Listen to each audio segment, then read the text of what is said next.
அன்பு வாசகர்களுக்கு வணக்கம். குளிரும் இரவின் காதல் கனல். குரல் அனிதா காளிராஜ். அத்தியாயம் 3. அவன் குரலில் சற்றென்று கண்களை திறந்தவள் அவனை பார்த்தாள்.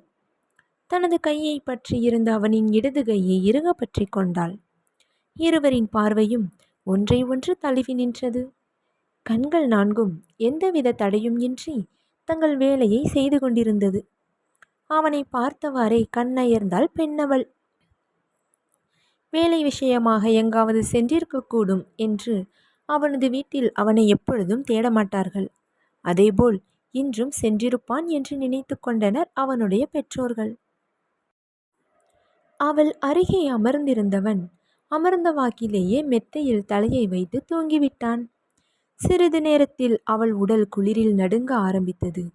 அதை உணர்ந்தவன் எழுந்து அவளது கழுத்தில் கை வைத்து சோதித்து பார்த்தான்.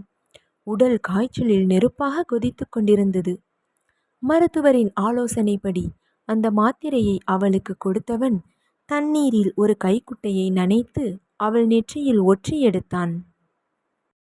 சிறிது நேரத்திலேயே காய்ச்சல் குறைய ஆரம்பித்தது. அவளும் நல்ல உறக்கத்திற்கு சென்றாள். ருத்ரனும் நன்கு உறங்கிவிட்டான். சூரிய கதிர்கள் அவர்கள் முகத்தில் பிரதிபலிக்க கண்கள் கூசியதில் கைகளை கண்களுக்கு முன்பாக வைத்தவாறு கண்களை திறந்தான் ருத்ரன். பெண் அவள் தலையணையில் படுத்திருந்தாள். அவளின் இரு கைகளும் ருத்ரனின் வலது கையை இறுக பிடித்திருந்தது. ருத்ரனின் இடது கை அவள் தலைக்கு மேலாக தலையணையில் இருந்தது. படுத்தவாறே அவள் முகத்தையே பார்த்து கொண்டிருந்தவன் பின் வேகமாக எழுந்தமர்ந்தான். அவன் எழுந்ததில் உணர்வு பெற்றவள் மெதுவாக கண்களை திறந்தாள்.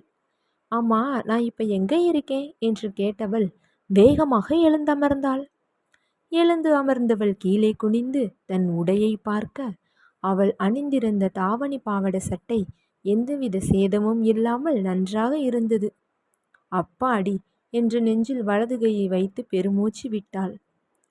அவள் எழுந்ததில் இருந்து அவள் நடவடிக்கையை கவனித்து கொண்டிருந்தவன் அவள் செயலில் கோபத்தின் உச்சிக்கு சென்று கொண்டிருந்தான்.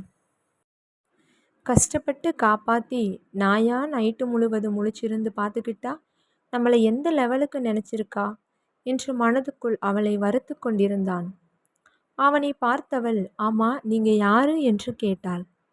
இது என்னடா சரியான மெண்டலாயிருப்பா போல என்று நினைத்து கொண்டவன், கேப்பம்மா கேப்ப, நான் யாருன்னு கேப்ப, இந்த வீடு யாருதுன்னு கேப்ப என்று கூறினான்.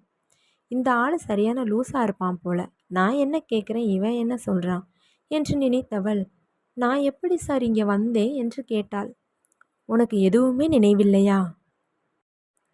இல்லை என்று உதட்டை பிதுக்கினாள். சரி, நீங்க வந்ததெல்லாம் இருக்கட்டும், முதல்ல நீ யாரு, எந்த ஊருன்னு சொல்லு. அமைதியாக தலையை குனிந்து கொண்டாள். ஹலோ மேடம், உங்களைத்தான் கேட்குறேன். இப்படி தலையை குனிஞ்சா எப்படி?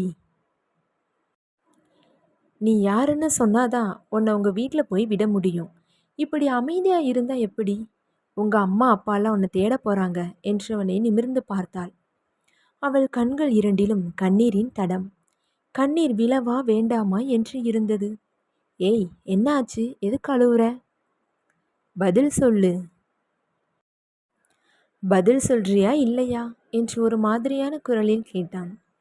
எனக்கு யாரும் கிடையாது. வாட்? மறுபடியும் தலையை குனிந்து கொண்டாள். இந்தருக்கு என்ன சொல்வதென்று தெரியவில்லை. ஏதோ காலேஜ் போகிற பொண்ணு வழியில் யாரோ துரத்தியிருப்பாங்க, அப்போது நம்ம காரில் வந்து விழுந்துட்டா அப்படிதான் நினைத்து கொண்டிருந்தான். ஆனால் இவளுக்கென்று யாரும் இல்லை என்று தெரிந்ததும் இந்தர் மனதில் ஒரு நெருடல். அவள் கண்களில் இருந்து கண்ணீர் வழிந்தது. சரி சரி, அழுறத நிறுத்து. நைட்டு உன்னை 4 பேர் துரத்திட்டு வந்தாங்களே, அவங்கெல்லாம் யாரு? எனக்கு தெரியலையே. என்னம்மா, என்ன கேட்டாலும் தெரியலன்னு சொல்கிற என்றான் கடுப்பாக. அவள் முகம் மீண்டும் அழுவது போல் மாறவும், சரி, இன்னும் எவ்வளோ நேரம் இப்படியே இருப்ப, எழுந்து வா என்று கூறிவிட்டு கீழே சென்றான். அவளும் நாய்க்குட்டி போல் அவன் பின்னே சென்றாள். கீழே ஒரு அறையை காட்டியவன், இங்கே உனக்கு தேவையான திங்ஸ்லாம் இருக்கு, போய் ரெடி ஆகி வா, நானும் ஃப்ரெஷ் ஆகிட்டு வரேன் என்றவன் மாடிப்படிகளில் ஏற 2 படி ஏறியவன் ஹலோ என்று அவளை அழைக்க, கதவை மூட போனவள் நிமிர்ந்து அவனை பார்க்க உன் பேர் என்ன என்று கேட்டான். அவன் கண்களை பார்த்து கொண்டே அனாமிகா என்று கூறினாள். இருவரின் பார்வையும் ஒரே நேர்கோட்டில் பயணித்தன. முதலில் உணர்வு பெற்றவன் நைஸ் நேம் என்று கூறிவிட்டு விறுவிறுவென அவன் அறைக்குள் சென்று கதவடைத்து கொண்டான். என்ன இந்தர், அவளோட பார்வையில தடுமாறிட்டே இருக்க, சம்திங் இஸ் ராங் என்றவன் துண்டை எடுத்துக்கொண்டு குளியல் அறைக்குள் புகுந்து கொண்டான். கீழே அறைக்குள் நுழைந்தவள் அந்த அறையின் அழகையும் செழிப்பையும் பார்த்து பிரமித்து விட்டாள். சுவர் முழுவதும் பளிங்கு. உள்ளே நுழைந்ததும் ஹால். அதன் நடுவே டீபாய். டீபாயின் பின்னால் 3 பேர் அமரும் வெள்ளை நிற சோபா. அதன் 2 பக்கமும் ஒருவர் அமரக்கூடிய சோபா. ஹாலின் ஒரு பக்கம் சுவரில் அந்த சுவரே மறைக்கும் வண்ணம் இந்தரின் புகைப்படம். அந்த படத்தில் இந்தர் வெள்ளை நிற சட்டை, நீல நிற கோட் பேண்ட் அணிந்து இடது கை பேண்ட் பாக்கெட்டினுள் வலது கை தலைமுடியை ஸ்டைலாக கோதிக்கொண்டிருந்தது. கோரிய பார்வை, அடர்ந்த புருவம், அளவான நாசி, சிவந்த உதடுகள் பார்க்க பார்க்க தெவிட்டவில்லை அவளுக்கு. தன்னை மறந்து அந்த படத்தை பார்த்து கொண்டிருந்தாள். அப்பொழுது அவள் கண்முன் இந்தர் அவளை காப்பாற்றிய நிகழ்வும் அவன் மடியில் அவள் மயங்கிய நிகழ்வும் அவள் கண்முன்னே வந்து போன்றது. அவள் இதழ்களில் மென் புன்னகை. அந்த படத்தை கைகொண்டு தொட்டு பார்த்தாள். 2 நிமிடங்கள் அவள் பார்வை இந்தரின் பார்வை விட்டு நகரவில்லை. பின்பு தலையை குலுக்கியவள் குளிக்கச் சென்றாள். ஹாலின் ஒரு முனையில் பாத்ரூம், அதனை ஒட்டி உடைமாற்றும் அறை, ஹாலின் மறுமுனையில் பால்கனி என்று பார்ப்பதற்கே அவ்வளவு ரம்மியமாக இருந்தது அந்த அறை. குளிரும் இரவின் காதல் கனல். அத்தியாயம் 4 தொடரும்.